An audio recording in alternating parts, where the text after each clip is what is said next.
Mesdames, Messieurs, bonjour et bienvenue dans ce 13h européen. Voici le sommaire. Nous parlerons d'un art un peu particulier, le tatouage. Ici, la peau constitue le tableau sur lequel le spécialiste démontre ses potentialités artistiques à l'aide d'aiguilles et d'encre. Le tatoueur transcrit des phrases célèbres ou dessine des motifs sur le corps. Cela transmet une émotion positive ou négative chez l'individu. Le tatouage, un art particulier, c'est à suivre dans ce 13h européen. Ensuite, revalorisation des salaires des fonctionnaires au Bénin. Les agents territoriaux seraient-ils exclus de ce droit? La question est posée à Noël Chadaré, secrétaire général de la COSI Bénin, sur le grand format de ce dimanche. La réponse est à suivre dans un instant. Et puis enfin, troisième édition des trophées Ranan du leadership féminin en Afrique. L'événement a eu lieu ce week-end et plusieurs femmes se sont vues honorées. C'était en présence du ministre Eleonore Yaïla Dekan. Vous suivrez le compte rendu dans ce 13 européen. Et voici pour vous le sommaire de ce 13 européen à nouveau. Bonjour et bienvenue si vous nous rejoignez. Il constitue un art un peu particulier, le tatouage. Ici, la peau constitue le tableau sur lequel le spécialiste démontre ses potentialités artistiques à l'aide d'aiguilles et d'encre. Le tatoueur transcrit des phrases célèbres ou dessine des motifs sur le corps selon le choix de la personne. Cela transmet une émotion positive ou négative chez l'individu. C'est un art qui s'impose de jour en jour que Teddy Goudalo nous fait découvrir dans ce magazine. Le travail nécessite une attention particulière.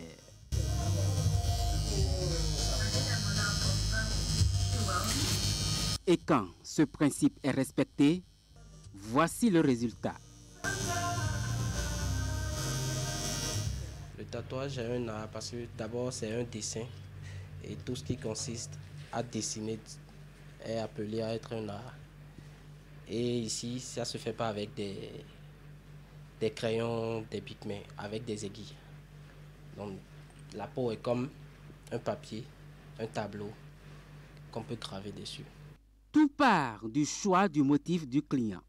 Une fois ce choix opéré, le tatoueur se doit de le satisfaire tout en lui faisant d'éventuelles suggestions. Par rapport à ce qu'il a amené, si je trouve que ce qu'il a choisi n'est pas trop approprié ou n'a pas trop de sens, je lui fais des suggestions de tatouage. Et là, il fait un choix. Des motifs, il y en a plusieurs, mais le matériel de travail ne varie pas. L'aiguille et l'encre constituent ici les principaux outils. Pour réaliser un tatouage, il faut des aiguilles et de l'encre.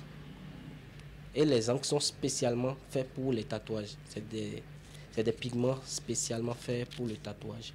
Et les aiguilles ce sont des aiguilles stérilisées qui s'utilisent une seule fois. Et après on les jette. Voilà. C'est comme ça les aiguilles viennent. Quand on ouvre une fois comme ça, après l'utilisation, il faut jeter l'aiguille et reprendre avec chaque client. Bon, concernant les matériels, il n'y a rien qui se vend ici au Bénin. Il n'y a pas de boutique qui vend de matériel de tatouage. Donc il faut tout importer. De la Chine, de la France, de l'Italie, partout. Voilà. Parfois, le client se montre un peu exigeant. Pour réaliser un tatouage, il y a plusieurs manières de le faire. Il y a d'autres clients qui exigent l'anesthésie. Il faut anesthésier la partie avant de commencer le tatouage. Ou s'il faut tatouer sans anesthésie, il suffit juste de désinfecter la partie à tatouer. Désinfecter la partie, faire son dessin, c'est-à-dire le calque, nous on appelle ça calque, le dessin qu'on pose sur la peau à l'aide d'un stencil, un papier carbone. On pose sur la peau et c'est parti, on y va pour le tatouage. Après le tatouage proprement dit, il est nécessaire pour le tatoueur de donner des consignes d'hygiène à son client. Ce dernier est obligé de suivre rigoureusement ces consignes au risque de regretter son acte. Arrivé à la maison, la personne peut se laver normalement, mais sans frotter la partie. Et il faut un soin après le tatouage aussi. Après ton tatouage, tu dois forcément le nettoyer et le garder au propre surtout. Parce que, voilà, l'hygiène. Il y a des risques d'infection si tu entretiens mal ton tatouage. Et bon, pour les 3 premiers jours, disons la première semaine, il ne faut pas exposer son tatouage au soleil. Il ne faut pas aller à la piscine il ne faut pas l'exposer, il ne faut pas le toucher à tout moment aussi parce que c'est une plaie et rapidement tu peux l'infecter. Aujourd'hui, le tatouage constitue selon les scientifiques un nouvel art qui est une forme d'esthétisation. La jeunesse en raffole sans aucune mesure. Si hier, c'est dans nos couvents, dans nos localités, dans nos espaces religieux qu'on constatait cela, mais aujourd'hui, tatoueurs sont en nombre grandissant. Le tatouage fait partie de la mode, fait partie du mode de vie et fait partie de la façon de vivre la jeunesse aujourd'hui au Bénin. Donc, c'est ça qui justifie le fait que de plus en plus, on constate cela chez la jeunesse. À l'état civil, ce jeune professionnel du tatouage rencontré a nom Martin Aladaye. Il vit de son art qu'il avoue avoir appris à travers les réseaux sociaux et surtout auprès de ses aînés dans le métier. Et puis vous suivrez dans nos prochaines éditions un autre reportage, bien entendu, sur le regard de la société par rapport à cet art qu'est le tatouage. Mais avant, conformément au communiqué du ministre de l'Intérieur en date du mardi 14 mars 2023, la répression contre les motos sans plaque d'immatriculation devrait démarrer ce samedi dernier et ce, sur l'ensemble du territoire national. Mais qu'en est-il concrètement de la mise en application de cette mesure, notamment à Parakou? Jacques Degbé, Mandel Atiobé sont allés faire le constat. Voici le reportage. Après-midi ensoleillé ce samedi 25 mars à Parakou, date retenue par le ministère de l'Intérieur pour la traque contre les motos sans plaque d'immatriculation. En circulation, tout se passe comme si de rien n'était. Avec ou sans plaque d'immatriculation, les propriétaires d'engins vaquent allègrement à leurs occupations. La répression n'est pas démarrée à Parakou. Il nous a donné un peu de temps. Ceux qui ont déposé les dossiers de carte là, ils n'ont pas encore prendre ça. C'est vrai, je n'étais pas au courant, mais j'ai aussi appris la nouvelle. En clair, la répression tant annoncée n'a pas démarré dans la cité de Kobourou. À 2, 3 ou 4 roues, beaucoup de véhicules circulent sans la plaque, mais avec la peur au ventre. Bon, ils ont dit que ça allait commencer aujourd'hui. Et pour cela, quand je me suis réveillé, j'ai laissé ma moto à la maison. J'ai dû prendre Zim parce que je n'ai pas la plaque. Donc, pour aller faire mon job, j'ai pris Zim. À ma grande surprise, les hommes me faisaient comprendre qu'ils ont repoussé la répression, que ce n'est pas aujourd'hui que ça allait commencer. Donc j'ai aussi remarqué qu'il y a beaucoup de motos en circulation qui n'ont pas fait de plaque. Donc je me suis dit certainement qu'effectivement les hommes ont raison. Pour cela, je suis retourné à la maison, j'ai pris ma moto. Pour une frange de la population, cette opération est inopportune, surtout dans un contexte de morosité économique. D'autres, par ailleurs, dénoncent les tracasseries qui entourent le processus d'établissement de la plaque et exhortent au finish le gouvernement à repousser la date de la répression. Tout devient cher jour en jour. Et ça là, le gouvernement peut faciliter encore la tâche pour nous, mais pour amener, commencer par amener les répressions en même temps, ceux qui n'ont pas, ils vont arrêter, amener à la fourrière et ils vont faire d'urgence pour aller faire tout ça là. Pour moi, c'était quelque chose qui était étonnant pour moi. Moi, je n'ai pas encore de plaque. Ce n'est pas que je ne suis pas conscient. Toutes les fois que je me présente, je constate qu'il y a trop de files d'attente. Il faut attendre, on se dit si je reviens demain, après-demain. Après tout, il faut que la famille puisse survivre. Beaucoup de personnes ne sont pas à jour. Il y a beaucoup de dossiers déposés pour la plaque qui ne sont pas encore sortis. Si les autorités peuvent nous permettre de nous donner encore un peu de temps pour que nous puissions nous mettre à jour, tout serait bon. Parce que moi-même qui suis ici, j'ai déposé, mais je n'ai pas encore trouvé ça. Depuis l'annonce de cette répression, les locaux de l'Agence nationale des transports terrestres Borgo Alibori sont bondés de monde tous les jours, sauf les week-ends où l'administration reste fermée. Dans la suite de ce 13h au Bénin, revalorisation des salaires de fonctionnaires au Bénin, les agents territoriaux seraient-ils exclus de ce droit? La question est posée à Noël Chadaré, secrétaire général de la COSI Bénin. Sur le grand format de ce dimanche, ils ont été laissés pour contre, nous dit-il. Suivons donc ici ses propos. Nous avons fait, comme vous l'avez dit, on a fait le constat comme vous. au mois de janvier, fin janvier, que rien n'a été fait pour les agents des collectivités locales, alors que ils sont, n'est-ce pas, le statut de la fonction publique, ils sont concernés, c'est des fonctionnaires territoriaux et on est régi par le même statut. Et on a été vraiment désagréablement surpris de constater que rien n'a été fait pour eux. On a constaté qu'à la fin du mois de février, les mairies ont commencé par payer, tenir compte des sursalaires, des 3%, n'est-ce pas, de l'indice salarial, les sursalaires. Et je me suis frotté les mains, je dis, c'est tant mieux. Et on était contents. Au mois de mars, non, à la fin du mois de mars, oui, c'est ça, déjà, on a constaté qu'on a repris ce qu'on a donné. Ce sont des travailleurs, on ne peut pas comprendre qu'on a augmenté le salaire, revaloré le salaire pour les uns, on a laissé les autres, surtout qu'on est tous des fonctionnaires. La mairie de Cotonou, mais ils ont défalqué de façon sauvage pour le mois de mars. J'ai les fiches de paie que vous m'envoyez par message. On a défalqué parce que le ministre a dit il faut arrêter. Et puis bon, donc à partir de ça, ils ont défalqué des gens 1200, 1500, 2000 francs. Le maire de Cotonou est interpellé. Il doit pouvoir... Président de l'association nationale. Il est le président de l'association. Et il est interpellé parce que dans sa mairie, qui a plus de moyens que toutes les autres mairies, on a posé cet acte que les autres n'ont même pas posé. Mais il y a quelques de francs. Mais il faut qu'il soit que les gens qui viennent à la mairie, les agents de mairie viennent de la tête, n'est-ce pas, relax pour pouvoir donner le meilleur d'eux. Parlons maintenant du projet de cohésion sociale des régions du Golfe de Guinée, un projet qui vise à améliorer la collaboration régionale et renforcer la résilience socio-économique et climatique dans les régions cibles du nord des pays du Golfe de Guinée, que sont le Bénin, la Côte d'Ivoire, le Togo et le Ghana.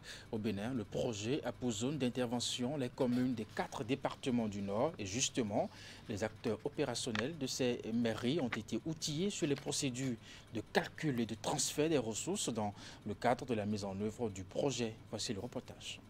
Trésoriers communaux et départementaux, maires et secrétaires exécutifs, ces acteurs opérationnels des mairies des départements du Borgou et de la Libori, de la Takora et de la Donga en savent désormais plus sur les mécanismes de calcul et de transfert des ressources dans le cadre du projet de cohésion sociale COSO. Ceci grâce à cet atelier d'explication et d'appropriation qui intervient en prélude à la phase opérationnelle du projet.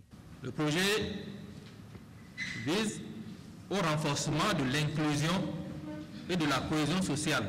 Je voudrais juste vous rappeler que si vous êtes ici ce matin, c'est parce que la composante 1 du projet, qui représente 75% de ressources de ce projet, le transfert des ressources passera par le circuit FADEC. Donc ça veut dire que le projet a été mis en place pour renforcer le dispositif que les communes ont en place à travers leur PDC. Les échanges ont par ailleurs porté sur le contenu des documents du projet, les rôles et responsabilités des différentes parties prenantes, ainsi que les modalités de ciblage des arrondissements dans les communes concernées. Une démarche des responsables du projet, saluée par le représentant de l'Association nationale des communes du Bénin. Parce qu'aujourd'hui, toutes les parties prenantes de la mise en œuvre de ce projet sont là pour s'approprier le projet et faciliter sa mise en œuvre. Je voudrais aussi dire que les communes d'impact du projet COSO et l'ANCB joueront leur partition pour une bonne exécution de ce projet.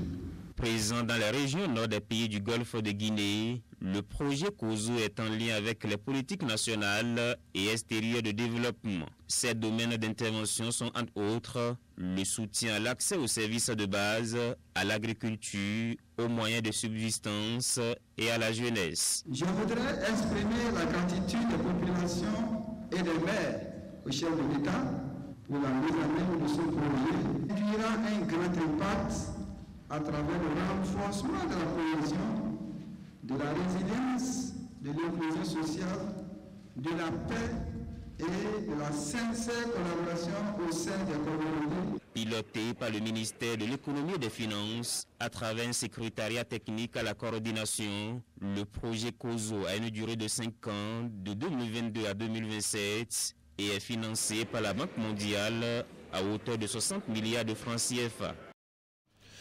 Le ministre des Enseignements, Marc Ténel Primaire, a présidé à Porto-Novo la session du groupe local éducation pour la validation du document de pacte de partenariat pour l'éducation. C'est un document dont la mise en œuvre permettra au Bénin de capter de nouveaux financements devant sévir à rendre plus performant le secteur de l'éducation.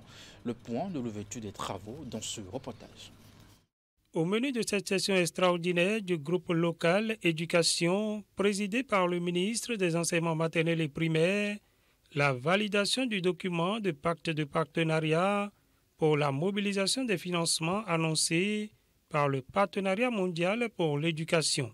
Excellence, Monsieur le ministre des Enseignements maternels et primaires, président du groupe local éducation, vous avez confié à une équipe intersectorielle l'élaboration du pacte de partenariat du Bénin, un document qui définit la manière dont le Bénin entend collaborer avec ses partenaires autour d'une réforme prioritaire susceptible de catalyser le changement à l'échelle de tout le système. L'équipe a fini son travail. Excellence, Monsieur le ministre, le pacte de partenariat devra être endossé par le groupe local éducation avant d'être envoyé au conseil d'administration du GPE pour la suite du processus devant conduire à l'introduction de la requête du Bénin pour la mobilisation des nouveaux financements annoncés par le PME. Procédant à l'ouverture des travaux, le ministre des Enseignements maternels et primaires et le chef de file des partenaires techniques et financiers du secteur ont rappelé aux participants l'importance du document à valider. Le pacte de partenariat est une bonne opportunité pour mobiliser de nouveaux financements pour le secteur de l'éducation. Nous restons convaincus que ce pacte contribuera grandement à la réalisation des objectifs du gouvernement en matière d'éducation et à relever les défis propres au secteur. Rassurez donc de votre disponibilité, de votre sens d'engagement, de vos qualités intrinsèques et de votre professionnalisme, je ne doute pas un instant que la validation du draft du pacte de partenariat ne souffrira d'aucune insuffisance. Ainsi, par cet acte d'une noblesse rare, le Bénin parviendra à décrocher les nouveaux financements annoncés par le PME et destinés à accroître les performances de son système éducatif. Après la présentation du document, le débat a été ouvert. Des recommandations et amendements ont été faits et ont débouché sur la validation du document à la grande satisfaction de tous les acteurs. Après la prise en compte des observations, le pacte ainsi validé va être transmis au conseil d'administration du Partenariat mondial pour l'éducation pour examen et approbation. Je vous l'annonçais en titre, 3e édition des trophées Ranan du leadership féminin en Afrique. L'événement a eu lieu ce week-end et plusieurs femmes se sont vues honorées. C'était en présence du ministre Eleonore Yaïla Dekan. Voici le compte rendu avec Tidi Boudalou. Elles sont nombreuses, ces femmes, à être distinguées à l'occasion de cette soirée de gala initiée par IFE Africa, une organisation non gouvernementale qui, chaque année, se donne pour objectif de reconnaître les mérites de la gente féminine dans leurs domaines respectifs. Comme le dit si bien Maria Maba dans son roman Une si longue lettre, la femme est la racine première, fondamentale de la nation. C'est pourquoi l'ONG IFE Africa travaille au quotidien pour sa valorisation et sa promotion. Les lauréates de ce jour sont celles qui portent sur leurs épaules l'espoir de ce continent. Elles sont de celles qui se battent au quotidien pour changer positivement le destin de l'Afrique. Cette Afrique si chère à notre cœur. Plus qu'une reconnaissance, c'est une invitation à plus d'ardeur au travail. Que ce trophée vous transforme en catalyseur pour une véritable relève de qualité. Cette cérémonie de remise de trophée Rana, qui est à sa 3e édition, connaît la participation de Eleonore Yaïla Dekan, ministre de l'Enseignement supérieur et de la Recherche scientifique. Elle salue l'initiative et encourage les organisateurs à poursuivre la dynamique de célébration du leadership féminin. Célébrer le leadership féminin n'est pas 20 mots. Parce qu'il y en a qui, dans leur silence, étonnent brillamment, qui, dans leur silence, affichent un courage qui mérite d'être célébré. En ce mois où nous célébrons la femme dans sa diversité, dans son savoir-faire, c'est tout à fait normal de mettre alors en lumière certaines femmes qui font partie de ces catégories. Les femmes récipiendaires sont conscientes de l'immense tâche qui leur incombe désormais. Elles ne comptent pas baisser les bras en vue de s'affirmer davantage dans leurs différents domaines de travail. Ensuite, nous parlons sport à présent avec vous, Ali Moumouni. Bonjour et merci d'être avec nous dans ce 13h au Bénin. Allez, après le nul d'un but partout ici à Cotonou, les Guépards du Bénin se déplacent sur Kigali pour affronter les Guêpes du Rwanda pour la manche retour, comptant pour la 4e journée des éliminatoires de la Coupe d'Afrique des Nations Côte d'Ivoire 2023. Les Guépards sont déjà à l'aéroport international Cardinal Bernardin-Gantin de Cotonou en ce moment même où le vol est prévu pour 13h30. Alors, dites-nous pourquoi ce soudain revirement, puisqu'au départ, il était prévu que le match retour se dispute ici à Cotonou. Oui, bonjour Eric, bonjour à nos téléspectateurs. Ce match, entre-temps, était bien sûr prévu pour être disputé ici à Cotonou, comme ce fut le cas bien entendu du Rwanda, de cette formation rwandaise qui a affronté le Sénégal du côté du Dakar pour le match à manche aller entre les deux formations. Donc c'était ce qui était prévu pour cette rencontre également contre le Bénin, mais sauf que le Rwanda avait donc fait un recours pour que le match soit disputé à domicile, et cette rencontre qui devait donc se jouer donc du côté de Ouyé, il s'est fait que compte tenu des normes du stade, il y a eu un peu de difficulté pour cette rencontre, mais le Rwanda a insisté pour que le match puisse être disputé du côté du Rwanda, et donc la demande a été acceptée par la CAF et qui a validé donc cette demande de la formation rwandaise, et donc le match retour aura lieu du côté de Kigali. C'est ça. Alors c'est vrai que le public béninois n'a pas trop apprécié cela, mais bon, initialement c'était prévu pour le lundi, mais le Bénin a obtenu un report. Oui, compte tenu donc des différentes de tout ce qu'il y a eu autour de cette explication des tractations et autres, donc le Bénin était aussi obligé de faire une demande, parce que la demande, la réponse de la CAF étant venue donc un peu en retard également juste après la rencontre de la manche aller. Donc les Guépards n'ont pas eu suffisamment de temps psychologiquement pour se préparer. Donc il faille aussi que le Bénin aussi effectue des démarches pour pouvoir obtenir un report de la rencontre, ce qui a été fait. Et donc hier dimanche, la réponse est tombée donc, et le match aura lieu du côté de Kigali, mais sauf que ce n'est plus prévu pour ce 27 donc aujourd'hui, mais plutôt pour le mercredi prochain. D'accord. Est-ce que toute cette polémique va jouer sur la psychologie de nos joueurs? Oui, sur Kigali. Parfois, c'est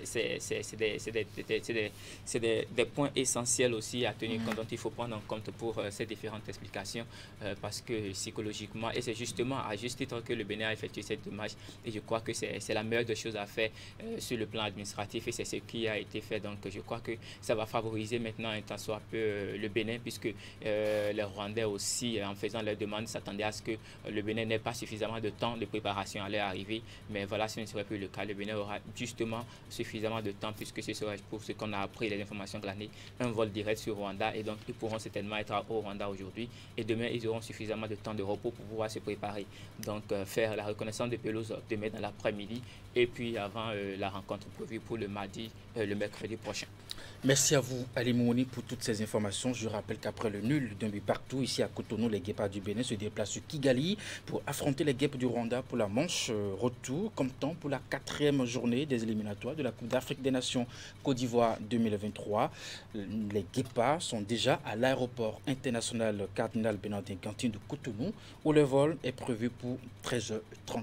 Merci vraiment d'être passé dans ce 13h au Bénin. On va se séparer à présent avec ces images. 10 ans après le temps mort, les bateaux de croisière reviennent au Bénin. Le port autonome de Cotonou accueille depuis ce dimanche le navire Insignia Oceania. C'est un navire de croisière maritime américain avec plus de 600 personnes à bord. Le navire pèse 30 277 tonnes pour une longueur de 181 mètres sur 25 mètres. Son itinéraire permet à ses passagers donc de découvrir de nombreuses destinations du monde entier. Mesdames et messieurs, c'est la fin de ce 13h au Bénin. Merci de l'avoir suivi. Dans la suite des programmes, à 16h, votre bulletin d'information. 19h30, la grande édition de la soirée. Jusque-là, portez-vous bien et à très bientôt.